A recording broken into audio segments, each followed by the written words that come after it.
अब हम यह सुनिश्चित करने के लिए चरण दर चरण प्रक्रिया सीखने जा रहे हैं कि वायरिंग में चयनित वायर और पॉइंट्स भविष्य में उचित स्पष्टीकरण के साथ लोड वृद्धि के अनुसार है। यहाँ इस वीडियो में हम सबसे पहले वायरिंग और उसकी योजना के बारे में चर्चा करेंगे।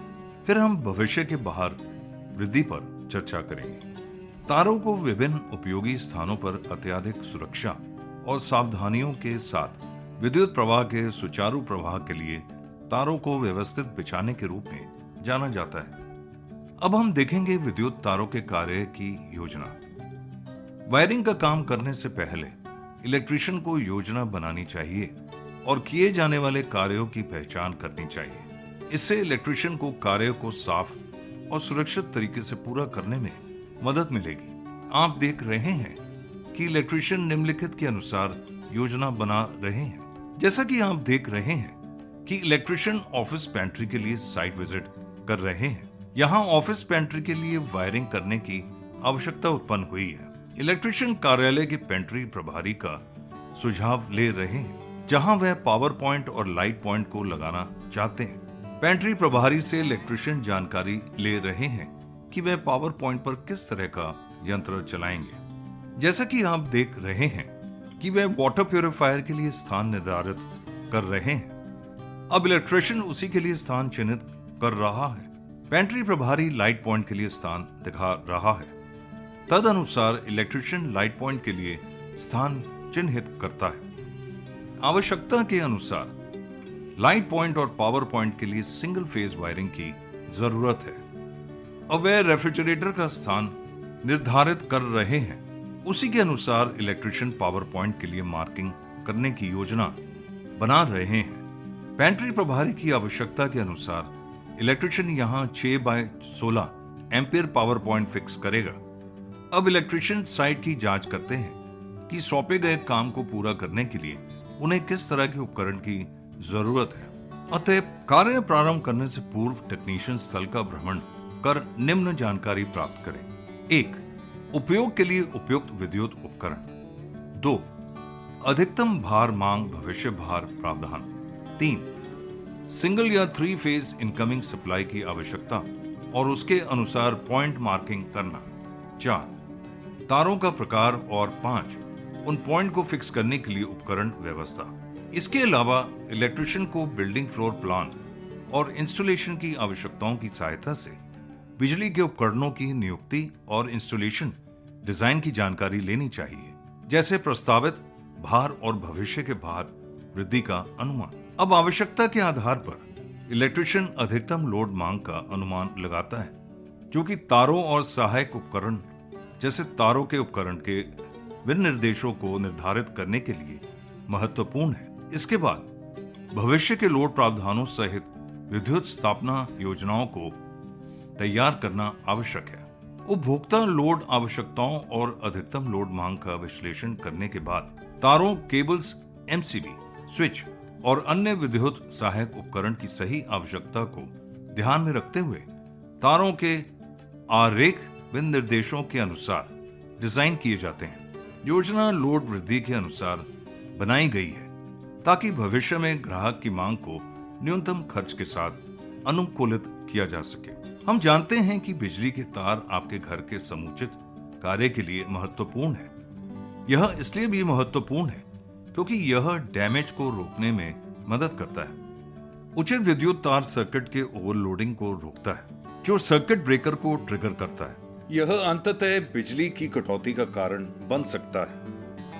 अब आइए पहले चर्चा करें कि तारों और पॉइंट्स को कैसे सुनिश्चित किया जाए।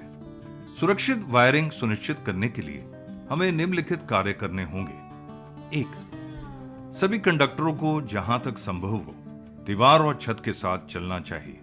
2. किसी भी स्थिति में वायरिंग छत से ऊपर नहीं होनी चाहिए। 3. लाइट सर्किट में पॉइंट की संख्या 10 से अधिक नहीं होनी चाहिए या कुल सर्किट लोड 800 वॉट से अधिक नहीं होना चाहिए। 4. पावर वायरिंग सर्किट के लिए सर्किट में पॉइंट्स की संख्या 2 से अधिक नहीं होनी चाहिए और तार का आकार 1.5 वर्ग मिलीमीटर तांबे से अधिक होना चाहिए। 5.